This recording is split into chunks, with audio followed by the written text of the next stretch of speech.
partners and we're friends. So I sent him a letter just to give him a little bit of a buffer zone. So if he said no, it wasn't right to my face, you know. And yeah, it was always a risk, but the risks were just in whether or not it was something I thought I was able to do.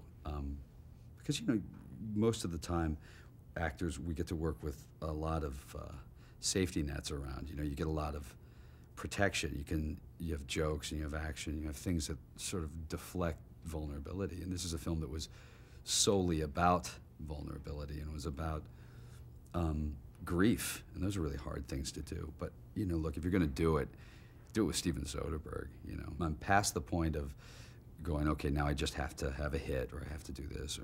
So for the last few years, the idea is to try to keep sort of pushing forward and forging forward and making films that, you know, Three Kings asks a lot of interesting questions, especially nowadays. And Out of Sight was sort of pushing genre forward. And, you know, if I can keep doing those kind of films and being involved in it, Steven and I as a company, you know, executive produced Far From Heaven. I don't know if you've seen it, but it's a fantastic film, and Insomnia. And the idea is just to keep trying to move forward a little bit. And if they raise some questions and if people like them, good. And if they don't, we're going to keep trying to make them.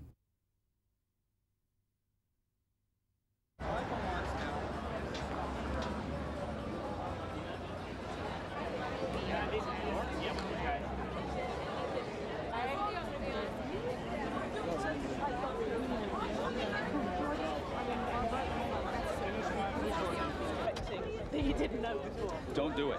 No. Come back. Oh, we're gonna go this way. You know, that's... Yeah. The second one was, did you ever take your work from home?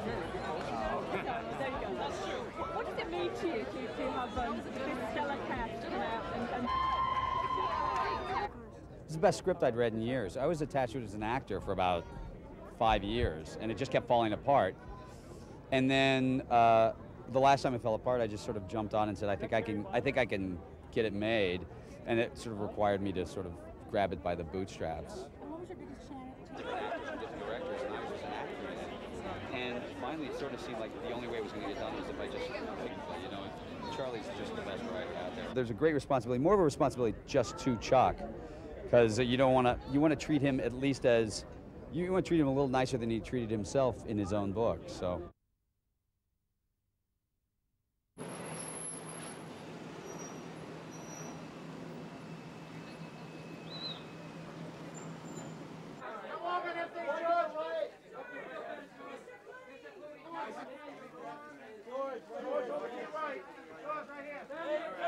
Just trying to find good screenplays. That's all I want to do. You know, they're much harder than you'd think. You know, it's a funny thing. I always thought you'd get to a certain position in your career, and all you'd do is just be the pick of the litter. And I guess the litter isn't always the best. So.